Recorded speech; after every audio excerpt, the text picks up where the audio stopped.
Look at this rectangular object kept on the table. Are there any forces acting on it?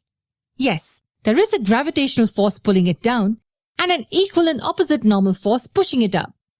As the forces are balanced, the net force is zero. And hence the object will continue to be at rest unless another external force acts on it.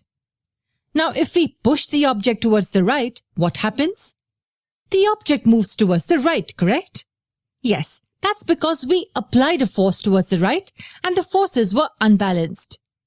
Did you notice how we draw the action of forces? Yes, we use arrows. And that should tell us an important thing about force. It is a vector quantity. It has magnitude and direction. We can say that we applied a force of 5 newtons towards the right. Don't worry about the units of force. We will understand it later. But for now, just understand that force is a vector quantity. If we would have said that we applied a force of 5 newtons to this object, you wouldn't know how the force is applied and in which direction the object would move. It could have been in any direction, but the fact that we said right means that it will be in this direction. Which are the forces acted on the object when it moved to the right? There was this force which we applied.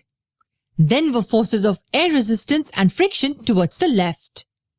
Then why did the object still move towards the right?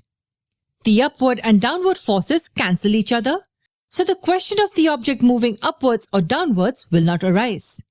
So I move to the right because the force of 5 newtons is more than the sum of these two forces which were acting towards the left. Also notice the size of the arrows. If the magnitude is more, the size is also larger. This diagram you see here is called a free body diagram.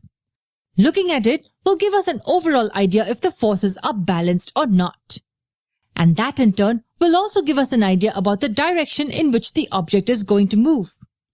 The best way to understand force is by understanding free body diagrams. In the next lesson, we will look at a few interesting examples based on this concept.